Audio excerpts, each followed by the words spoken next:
Darren Aronofsky, known for directing Black Swan, Noah, and The Whale, amongst others, has a new project, On This Day, 1776, which is a series backed by Salesforce and published on Time's YouTube channel. It's meant to commemorate America's founding by showing us events that happened exactly 250 years ago, but recreated using generative AI tools. This episodic series of shorts, meant to release on notable dates this year, is supposed to be thoughtful, historical, and maybe even inspiring. But instead, it cheapens national memory and reduces it to a corporate demo. This is unsettling, because what we're seeing is a legacy media institution, Time, a multi-billion-dollar tech company, Salesforce, and an Oscar-nominated filmmaker, Aronofsky, aligning to present AI as the next evolution of storytelling. And if this is the future of storytelling, we should definitely stop and talk about it. My name is Paul, this is Load and Behold, and this artificial abomination insults the American public, the art of filmmaking, and misses the most obvious thing. Slop in equals slop out. The president of Time Studios himself said, quote, "On this day, 1776 exemplifies how Time Studios is evolving as a distribution home for visionary creators. This project is a glimpse at what thoughtful, creative, artist-led use of AI can look like, not replacing craft, but expanding what's possible and allowing storytellers to go places they simply couldn't go before." Has no one seen the show Turn? A gem from AMC's golden era about the Washington spy ring during the American Revolution. It takes place on Long Island, and even though it takes creative liberties, it's grounded in real events, real people, and real places. It was even filmed in part at Colonial Williamsburg, not perfectly accurate to 1770s Philadelphia, which is what Williamsburg is supposed to represent in the show, but it is indeed filmed at a real location. And this is what's so frustrating to me. You don't need AI to explore American history. You can go visit Colonial Williamsburg, Yorktown, Jamestown. The past is right in our backyards.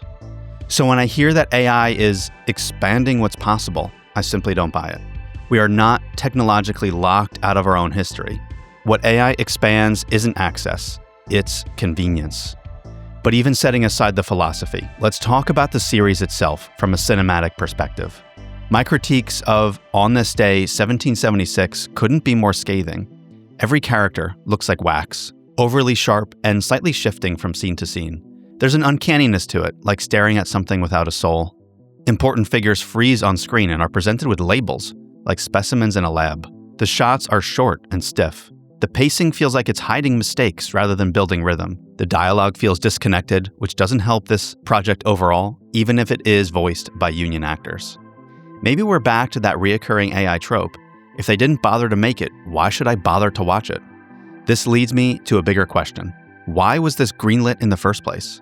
Why is Salesforce, a company focused on sales, marketing, and agentic AI, sponsoring historical storytelling?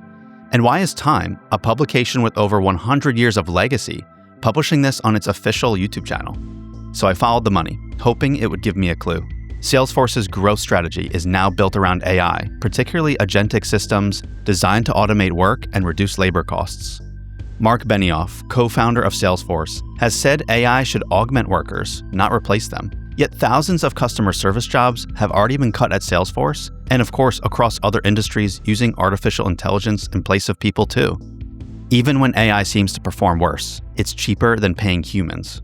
It makes sense then to craft a consumer-facing message that AI can be responsible and artistic, that it won't replace creativity but only expand it. Let's connect some dots though. Mark Benioff also owns Time. And Time, like most legacy media, has struggled for years with layoffs and declining circulation.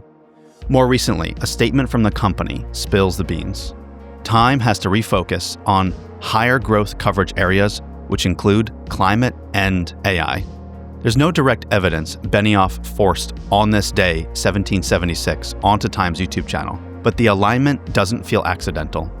Salesforce evangelizes AI. Time provides prestige. Aronofsky provides artistic credibility. Together, the project frames AI not as automation, but as art. That's where all of this starts to feel less like experimentation and more like messaging. What makes this especially strange is Aronofsky's own filmography.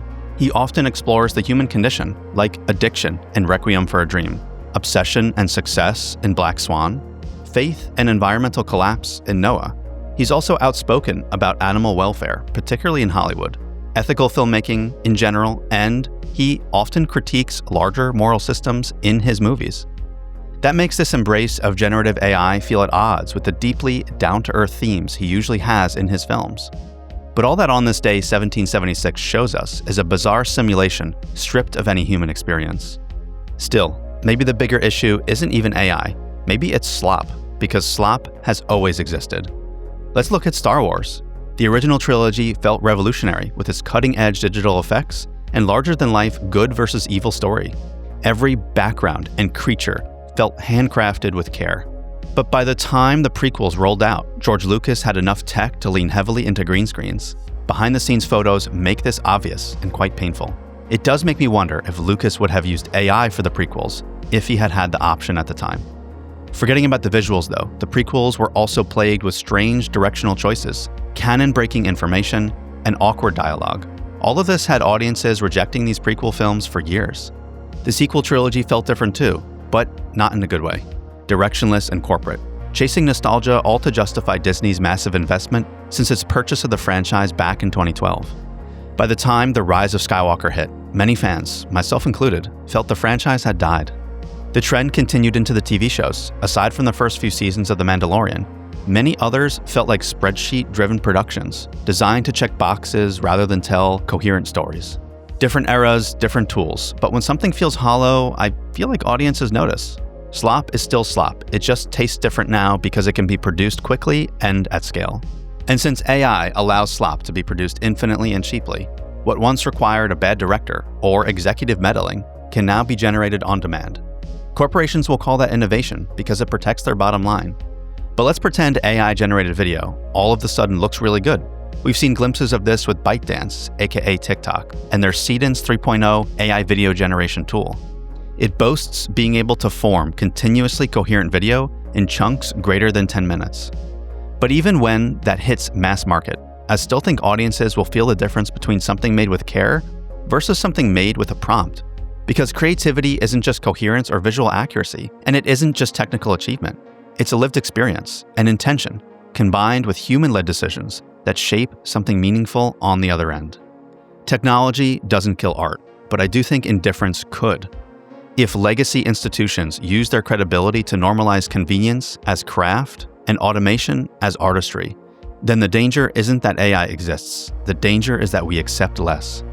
And this is what makes me so mad about On This Day 1776.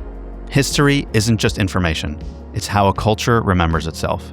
So if this is what expanding storytelling looks like, and possibly the future of other Hollywood director productions, maybe the most radical thing we can do isn't panic about the machines, but demand better from the people making these choices. But that's enough rambling for me. As always, let me know your thoughts in the comments. Thank you so much for watching. See you in the next video.